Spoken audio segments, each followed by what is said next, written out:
Real FM 97 και 8. Η Κατερίνα διευκρινίζει ότι δεν είναι δικό της. Το έχει δει από το διαδίκτυο. Είναι τρόλ στο Facebook. Ναι, δεν το ανέφερα, Κατερίνα. Ευχαριστούμε για την παρατήρηση. Υπάρχει αναλυτικά και στο διαδίκτυο το story, η ιστορία για το πώς έπεσε η σελίδα της Πανελλήνιας Κατάληψης των Μαθητών στο Facebook. Διότι, όπως φαίνεται, ενοχλείται η κυβέρνηση ακόμη και από την προτροπή.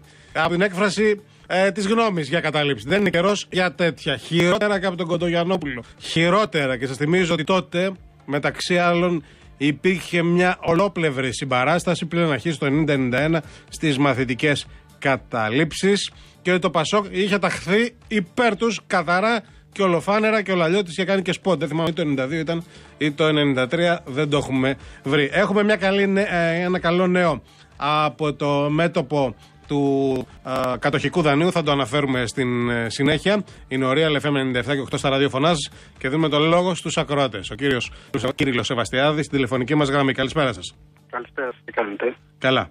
Λοιπόν. Άκουσα αυτό που είπατε, άμα βγει ο Γιώργος Πρωθυπουργός θα μας σώσει, και θυμήθηκα το Σεπτέμβριο που άκουσα το Σαμαρά στην έκθεση της Θεσσαλονίκης και λέω αυτός αν γίνει πρωθυπουργός θα μας σώσει. Και με τούτη η γυναίκα μου λέει αυτός είναι ο πρωθυπουργός. Λέω λάθος. Λοιπόν, έχετε μία πρόταση για τα κόκκινα δάνεια.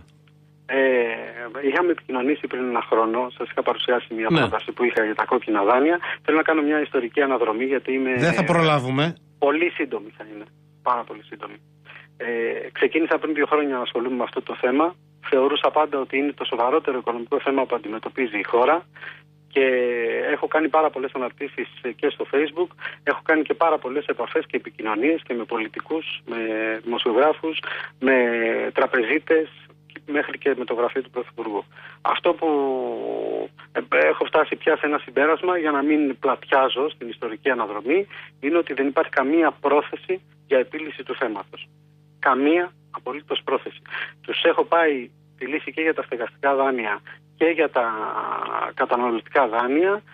Τους άρεσαν πάρα πολύ οι λύσεις. Το μόνο που κάνουν ήταν η Εθνική να αντιγράψει την ιδέα μου και να φτιάξει μια πιστωτική κάρτα. Η Τράπεζα της Ελλάδος πήρε την ιδέα που παρουσίασα, την τροποποίησε υπέρ των τραπεζών και τους προέβλεψα ότι δεν πρόκειται να περπατήσει αυτό το θέμα και όντως δεν περπάτησε. Να πούμε είναι την όλα πρόταση. Δημοσιευμένα στο ίντερνετ, όλα, ναι. Και όλα με μια χρονική σειρά. Ωραία. Γιατί επανέρχεστε τώρα? Στο Δένδια που είναι η μεγαλύτερη απογοήτευση. Μάλιστα. Εξηγήστε μας γιατί. 2 κουβέντες. Πρώτα απ' όλα δεν είναι δυνατόν ένας υπουργός την ώρα που φεύγει και παραδίδει ένα υπουργείο να παρουσιάζει ένα σχέδιο που δεν είναι σχέδιο, αλλά είναι προσχέδιο που δεν είναι καν προσχέδιο και είναι στα σκαριά και δεν προσφέρει και τίποτα για να λύσει. Δηλαδή παρουσιάζει ένα τερατούργημα σαν μια ιδέα που δεν θέλει να το κλέψουν. Αυτό είναι τουλάχιστον απαράδεκτο. Όσον αφορά την πρότασή του, αν θέλετε μπορούμε να τη συζητήσουμε, δηλαδή αυτά που πρότεινε. Να πάμε στη δική σας ιδέα, προτείνω. Η δική μου, εγώ την έχω δημοσιεύσει, την έχω αναρτήσει πάρα πολλές φορές και είναι στα κοινωνικά δίκτυα. Έχω μια σελίδα κόκκινα δάνεια Control Alt Delete. Η πρόταση η δική μου όσον αφορά τα καταναλωτικά δάνεια, τα προσωπικά, τις πιστωτικές κάρτες, είναι να γίνει ένα swap με τις αγορές που κάνει ο καταναλωτής που χρωστάει στην τράπεζα και επί των αγορών οι εταιρείες από τις οποίες αγοράζει τα προϊόντα του να επιστρέφουν κάτι για το κόκκινο του δάνειο στην τράπεζα. Αυτό είναι όσον αφορά μάλιστα το έχω ξαναπαρουσιάσει στην εκπομπή σας, για τα προσωπικά και τα καταναλωτικά. Όσον αφορά τα στεγαστικά, το έχω πει και στις τράπεζες, το έχω πει και σε πολιτικούς, ότι η μόνη λύση είναι να φύγουν τα δάνεια από τις τράπεζες. Δεν είναι δυνατόν αυτοί οι δύο αντισυμβαλόμενοι, η τράπεζα και ο δανειολήπτης, οι οποίοι αυτή τη στιγμή εκ των πραγμάτων είναι σε μια σύγκρουση, δεν γίνεται να συνεχίσουν να είναι απέναντι ένας στον άλλον. Πρέπει τα δάνεια να φύγουν από τις τράπεζες. Όσο τα δάνεια μένουν στις τράπεζες, δεν πρόκειται να βρεθεί καμία λύση. Θέλετε να σας πω μερικά πράγματα για αυτό που πρότεινε ο Δένδιας? 2 πραγματάκια μόνο. Βεβαίως. Λέει ότι θα πάει το 30% πίσω σε 15 χρόνια και σε 15 χρόνια θα ελέγξουμε ξανά τις αξίες και αν οι αξίες τότε είναι ψηλά στο real estate, τότε ο καταναλωτής θα πληρώσει αυτό το 15% που πήγε πίσω. Αν έχουν πέσει θα χάσει η τράπεζα, διότι και η τράπεζα έχει συμμετοχή, γιατί εκτίμησε το ακίνητο όταν του έδωσε το δάνειο και έτσι είναι και αυτή συνυπεύθυνη. Αυτά είναι αστεία. Δηλαδή, δεν μπορεί να λέμε ότι η τράπεζα εκτίμησε το ακίνητο το 2008 που το εκτίμησε η τράπεζα, αυτή την αξία είχε το ακίνητο. Ένα. Δεύτερον, εγώ που είμαι ένας δανειολήπτης και δεν έχω κόκκινο δάνειο και είμαι συνεπής και πληρώνω τις δόσεις μου, η εμπορική αξία του δικού μου του ακινήτου δεν έχει χάσει. Γιατί εγώ δεν θα πρέπει να υποφεληθώ? Θα δώσει, λέει, ένα μπόνους 2% ή 3% μείωση στο επιτόκιο για μένα που είμαι συνεπής. Και αν τα επιτόκια είναι στο 0, τι θα κάνει η τράπεζα? Θα μου δίνει λεφτά πίσω? Δηλαδή αυτά τα πράγματα δεν λέγονται. Είναι τόσο απλό. Δεν λέγονται. Η τράπεζα τι θα γράψει στον ισολογισμό της? Ο ορκωτός που θα κάνει έλεγχο στην τράπεζα τι θα γράψει? Αυτό το 30% που θα πάει 15 χρόνια πίσω θα το γράψει στις επισφάλειες? Θα το γράψει στις απαιτήσεις? Θα το βάλει στις προβλέψεις? Εγώ που θέλω να επενδύσω, είμαι καταριανός και θέλω να επενδύσω στη Eurobank στην αύξηση μετοχικού κεφαλαίου που θα κάνει, τι βιβλίο θα διαβάσω? Στο βιβλίο που θα διαβάσω θα είναι μέσα στις προβλέψεις ότι αν το real estate μετά από 15 χρόνια είναι στις σημερινές τιμές θα χάσω 4 δισεκατομμύρια ευρώ, όπου σήμερα η κεφαλαιοποίηση, ξέρω εγώ, της Eurobank είναι 7.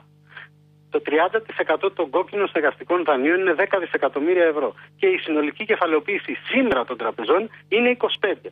Είναι αστεία αυτά τα πράγματα που λέγονται. Δηλαδή ένας άνθρωπος που ξέρει τα οικονομικά του δημοτικού δεν πρέπει να λέει τέτοια πράγματα. Αντιμετωπίζουν, κύριε Κουφόπουλε, ένα πάρα πολύ σοβαρό πρόβλημα με πάρα πολύ μεγάλη προχειρότητα.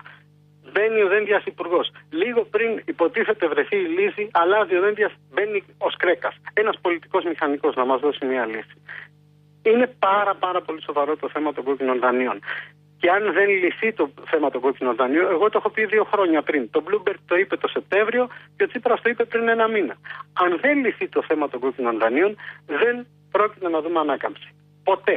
Τελεία και παύλα. Είναι ξεκάθαρο. Δεν είναι δυνατόν, η οικονομία αυτή τη στιγμή είναι εχμάλωτη. Οι τράπεζες είναι εχμάλωτες, οι δανειολήπτες είναι εχμάλωτοι. Οι τράπεζες είναι short, τα ταμεία τους δεν έχουν λεφτά να μας δώσουν τις καταθέσεις μας. Αν πάμε αύριο να ζητήσουμε τις καταθέσεις μας από τις τράπεζες, δεν έχουν να μας τα δώσουν. Οι πολιτικές αποφάσεις παίρνονται με βάση το τι θα πούν οι αγορές. Ο δείκτης του ΧΑΑ μας καθορίζει τις πολιτικές αποφάσεις. Αυτά τα πράγματα δεν γίνονται πουθενά. Ποιες είναι οι αγορές? Θέλετε να σας πω ποιες είναι οι αγορές? Ξέρετε ποιες είναι οι αγορές? Αυτό που λένε οι αγορές μας εμπιστεύονται ή οι αγορές δεν μας εμπιστεύονται. Ξέρετε ποιες είναι οι αγορές? Θέλετε να σας πω πραγματικά? Οι αγορές είναι κερδοσκόποι οι οποίοι αποτιμώνουν σήμερα το trade που γίνεται σε παγκόσμιο επίπεδο 100 φορές πάνω από το ακαθάριστο εθνικό προϊόν όλης της γης. Τα νούμερα που σας λέω δεν είναι τυχαία. Είναι πραγματικά. Τα συμβόλαια τα προθεσμιακά που γίνονται σε όλα τα commodity και σε όλα τα χρηματιστήρια, αν τα αθροίσει κανείς, την ονομαστική τους αξία βγάζει 100 φορές το ΑΕΠ όλων των χωρών. Αυτές είναι οι αγορές. Αυτές οι αγορές θα μας πούνε εμάς τι αποφάσεις θα πάρουμε για το μέλλον της χώρας. Και όμως αυτές οι αγορές μας το λένε. Λέει ο Σαμαράς θα κάνω αυτό, πέφτει το χρηματιστήριο, αλλάζει άποψη. Μα είναι σοβαρό αυτή. Η εξάρτηση πάντως της χώρας από τις αγορές είναι δεδομένη. Ναι, είναι δεδομένη, αλλά κάποια στιγμή πρέπει να σταματήσει. Να βάλουμε παρακαλώ μια τελεία, διότι ολοκληρώθηκε και αυτός ο χρόνος. Έχουμε πάρα πολύ μεγάλη πίεση και από ακροατές που θέλουν να μιλήσουν και να τοποθετηθούν. Σας ευχαριστώ πάρα πολύ για την παρακολούθηση εκπομπής. Εγώ θα ήθελα μια φορά ακόμα, χωρίς να θεωρηθεί διαφήμιση, να πω κόκκινα δάνεια, Ctrl-Alt-Delete. Έχει σημαντικά στοιχεία. Καλό είναι κανείς να μπει και να τα διαβάσει. Να είστε καλά, σας ευχαριστώ πάρα πολύ. Ο κύριος Κύριλλος Σεβαστιάδης, Real FM 97 και 8. Η Κατερίνα δεν μπορεί να λείπει από το φως που καίει.